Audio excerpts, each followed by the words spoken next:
Si postulas a ingeniería, estás en el canal correcto. Mi nombre es Aníbal Malyer y el día de hoy voy a resolver el primer parcial del CEPREUNI 2024-1 que acaba de tomarse hace unos momentos.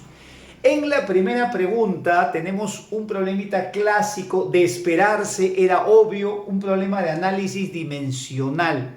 En esta pregunta nos dicen que la letra A es aceleración, la letra V o V chica, como le decimos lo de nuestra generación, de mi generación, es la velocidad. Las dimensiones de alfa, beta y gamma es lo que me piden. No me dicen nada de T, no te dicen nada de T, no te dicen nada.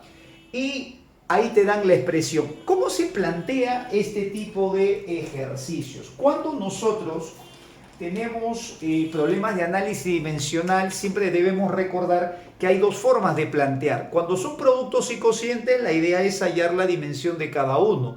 Pero si tenemos sumas o restas, la idea es igualar la dimensión de cada uno de los términos que están participando. Aquí entonces tenemos que la dimensión de A será igual a la dimensión de este término, igual a esta dimensión e igual también a ella. Como lo que quiero calcular es alfa y beta, se me puede ocurrir de repente igualar primero estos dos, pero aquí me van a quedar dos incógnitas, así que por ese lado no puedo ir. Si igualo la aceleración, que es conocida, eso lo debo saber de memoria, LT a la menos 2, con el segundo, yo creo que de aquí podría empezar hallando gamma. Así que vamos a empezar por ahí. Voy a decir entonces así, la dimensión de A y la dimensión de 10 gamma, esas dos dimensiones tienen que ser iguales. Todas las dimensiones son iguales, pero tú vas tomando de dos en dos de acuerdo a lo que necesitas. Entonces la aceleración te va a salir así, LT a la menos 2. El número 10 no tiene dimensión, es un asterisco. Y ahí estaría la primera respuesta de la mañana. Para los que dieron examen, la dimensión de gamma sería LT a la menos 2. Luego, para hallar la dimensión, necesito uno de los dos para hallar la de alfa y beta. Acá aparecen las dos, entonces una por lo menos la debo hallar primero. Y eso lo puedo obtener igualando la aceleración con el último término. Repito que cada uno de ellos tiene la misma dimensión y tú puedes igualar el primero con el segundo, el primero con el tercero, el primero con el cuarto, dependiendo de lo que necesites. Entonces aquí podemos igualar ellos dos y me quedaría así. La dimensión de A debe ser igual a la dimensión de b cuadrado dividido entre beta seno de omega t. Vamos a igualar la dimensión de este término con la de este término que está aquí. Y continuamos. Cada uno reemplazamos por su respectiva dimensión. La aceleración es LT a la menos 2. La dimensión de la velocidad es LT a la menos 1 al elevar al cuadrado. Te quedaría así, L cuadrado T a la menos 2. LT a la menos 1 al elevar al cuadrado, cada uno de los exponentes se multiplican por 2. Este beta vendría a ser incógnita del problema. Aquí estaría beta como incógnita. Y la función seno, no sé qué será omega y t, no me lo especifica. Por la experiencia tú debes seguramente asumir que esto es tiempo y el otro es seguro frecuencia angular, pero no nos interesa. En este caso, el seno de omega t va a salir un número y por lo tanto ese seno de teta debe ser así adimensional. Podemos simplificar un poquito acá. Fíjate en esto, t a la menos 2 se cancela. Aquí una L con una L también se cancela. Y podemos deducir, mira, podemos deducir si beta pasa a el otro lado a multiplicar, se fue a t a la menos 2, acá te queda un L porque un L se ha ido, beta pasa a multiplicar y me quedaría que la dimensión de beta simplemente es L, ya tengo beta. Ahora que ya sé que es beta, que es gamma, yo creo que podría hallar qué cosa es alfa. Y para eso lo voy a hacer trabajando los primeros términos. Voy a poner acá una línea, voy a marcar con una línea para que esto no se confunda. Aquí terminamos esta parte, vamos a empezar de nuevo.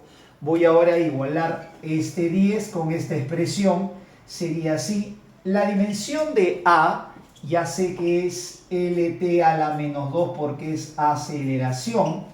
La dimensión de B ya lo conozco también que es L. La dimensión de alfa quedaría pues como incógnita del problema. Esta sería la incógnita del problema. Y otra vez coseno de omega t, no me interesa que es omega, que es t, pero lo que sí sé es que el coseno me va a salir un número y por lo tanto ese número debe ser adimensional. Podemos entonces aquí despejar L con L y entonces el valor de A, la dimensión de A nos va a quedar de esta manera. El A pasaría a multiplicar y entonces esto me quedaría t elevado al cuadrado.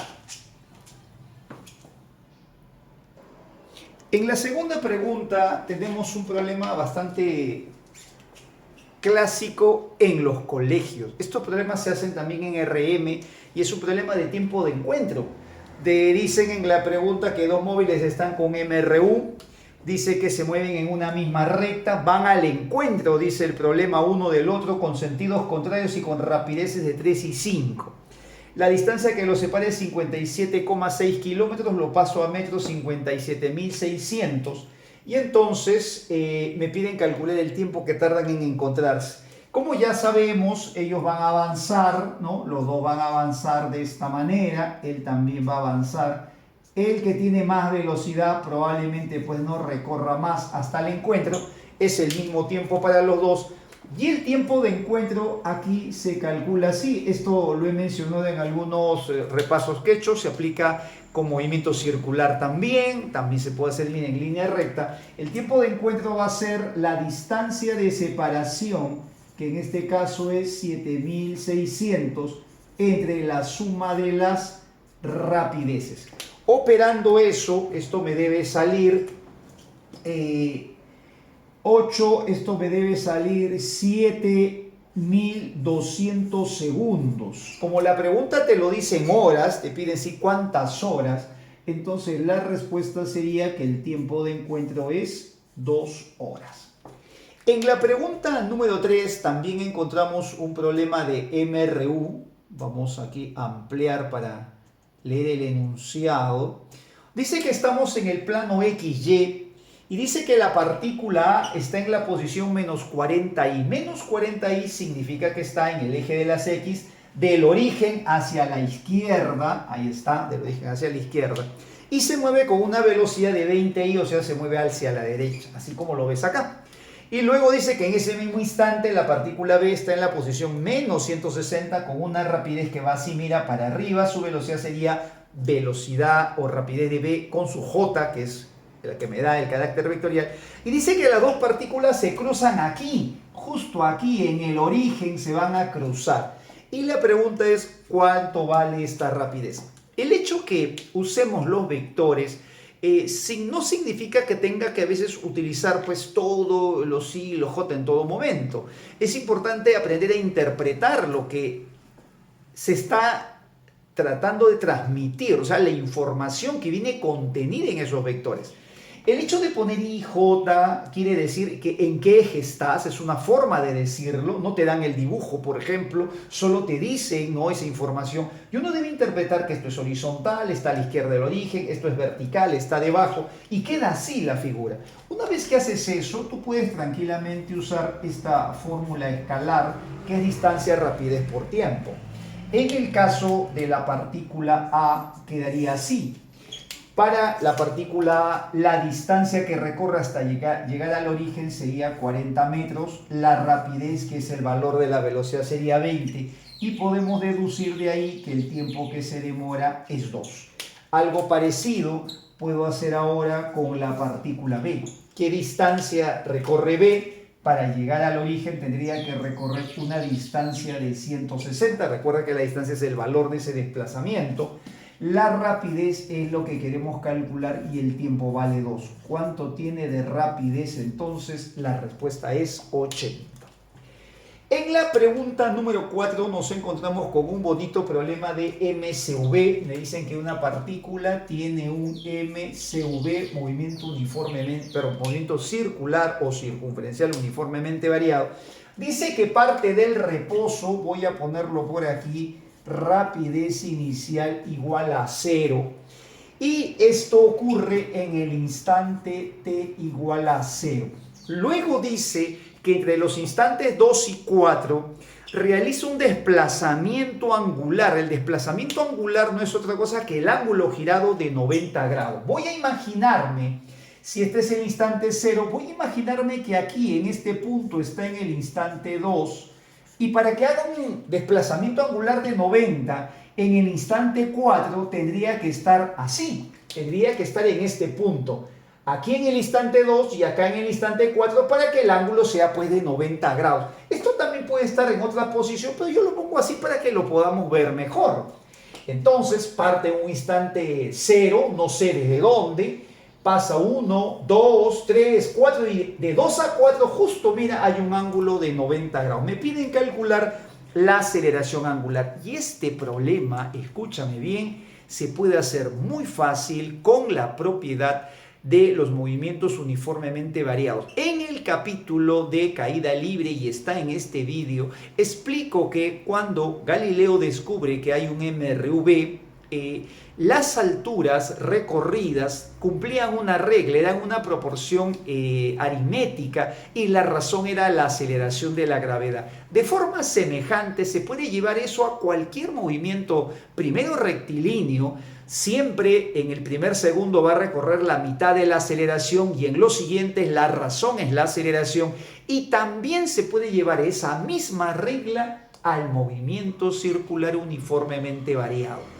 En este movimiento nosotros podemos decir así: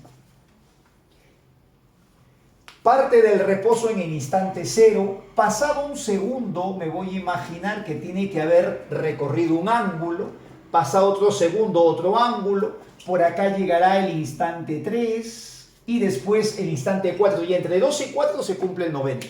Pero resulta que esto es una propiedad. En el primer segundo siempre el ángulo recorrido es el valor de la aceleración entre 2. Y lo puedes comprobar con la formulita que dice un medio de la aceleración pues el tiempo al cuadrado. Como acá hay un segundo, 1 al cuadrado sería 1. Luego, en el siguiente segundo, eso se llama los números de Galileo, se cumple que si esto parte del reposo, en el primer segundo recorre la mitad, o sea, el ángulo recorrido sería la mitad de esa aceleración angular, y en los siguientes segundos va a ir formándose una progresión aritmética donde la razón es justamente la aceleración angular. O sea, si me preguntan cuánto recorre en el siguiente, yo diría es este valor más la aceleración, y me va a quedar así, 3 medios de la aceleración angular. Y en el siguiente segundo le sumo otra vez la aceleración angular y sería 5 medios de la aceleración angular. Y en el siguiente le sumo otra vez la aceleración angular y me quedará 7 medios de la aceleración angular, y así sucesivamente. Estos son los números de Galileo, por si acaso, para aquellos que no los reconocen. Aquí adelante es como si hubiese un 1, acá es como si hubiese un 1, y los números de Galileo son justamente el 1, voy a ponerlo así, mira, el 1, el 3, ahí está el 5, el 7. Mira lo que tenías que haber hecho en este problema solamente. 5 medios más 7 medios sería 12 medios, o sea, 6A sería igual a 90 grados en radianes. 90 grados sería pi medios, y entonces el valor de la aceleración angular es pi doceavos. Mire esa solución. Sabiendo tu teoría, leyendo, escuchando estos vídeos de este canal, analizándolo con cuidado, vas a ver que puedes resolver muy rápido cualquier problema. En la pregunta número 5 tenemos un problema de fuerza centrípeta. Nos hablan de un carrito que tiene una masa de... Vamos a agrandar esto porque a veces ya no alcanzo a ver bien ya. Dice que un auto recorre así una pista circular de radio 10 metros con una rapidez de 18 kilómetros por hora. Voy a cambiar esa rapidez de 18 a metros por segundo y eso sale 5 metros por segundo. Si no lo sabes todavía, la velocidad cuando está en kilómetros por hora multiplica por el factor 5 entre 18 y se convierte en metros por segundo. Me piden la magnitud de la fuerza centrípeta sabiendo que la masa es 1500. Aquí no voy a hacer diagrama de cuerpo libre porque no voy a calcular la normal ni la fricción. Nosotros simplemente por teoría sabemos que si un cuerpo está en movimiento circular, aquí debe haber una fuerza centrípeta. Acá tiene que haber una fuerza centrípeta así, apuntando hacia el centro. Esta fuerza centrípeta debe ser la resultante de todas las fuerzas radiales que actúan sobre ese cuerpo. Y la fuerza centrípeta, la fuerza o sumatoria de fuerzas radiales, como lo llamé en un repaso de hace algunos días, debe ser la masa por la rapidez al cuadrado entre el radio. La masa sería 1500, la rapidez sería 5 al cuadrado 25 y me queda que el radio vale 10. Bueno, aquí se simplifica y entonces 25 por 15 esto te debe quedar 3750 newton. Ese debe ser el resultado. En todo caso, verifícalo con tu calculadora. En la pregunta número 6 regresa después de tiempo una pregunta teórica y justo sobre leyes de Kepler, que ya había venido en exámenes de la UNI anteriormente. Y nos preguntan si la segunda ley indica que las órbitas son elípticas alrededor del Sol. La respuesta a esta pregunta es falso, porque la que habla de la órbita elíptica es la primera ley. La primera ley se llama la ley de las órbitas y la segunda de que habla de que la variación del área entre el tiempo es una constante. Esto es una constante. Áreas iguales en tiempos iguales, la variación de área entre el tiempo es una constante. A esto se le llama velocidad areolar y es una constante en los planetas. En la segunda dice, la ley de Kepler solo es aplicable al sistema planetario solar y la respuesta es falso. Y eso ya lo sabían en la época, o lo descubrieron en la época de Galileo, porque cuando se observan las lunas de Júpiter y se toman las mediciones, se ve que también se cumplía Kepler. Hoy en día se sabe que la ley de Kepler se aplica para cualquier conjunto de astros que giran en torno de un mismo centro. En la tercera dice, para un planeta que orbita alrededor del Sol, el cuadrado del periodo es directamente proporcional al cubo de su radio medio de órbita, su radio medio, distancia media. Esto es verdadero. Vamos a aprovechar de recordar que la constante de proporcionalidad, que lo mencioné en un repaso anterior, debes tenerla siempre presente, es 4pi cuadrado, constante de gravitación universal por la masa central. Siempre esta proporcionalidad se da entre los valores de un astro que gira en torno de un centro. Si tienes varios astros que tornan del mismo centro, se cumple que los periodos y las distancias medias tienen esta proporción, ¿no? Cuadrado y cubo respectivamente. Espero que te haya gustado el solucionario. Si es así, compártelo con tus amigos. En la descripción del vídeo voy a dejar las preguntas y nos vemos en el próximo vídeo. Chau, chau.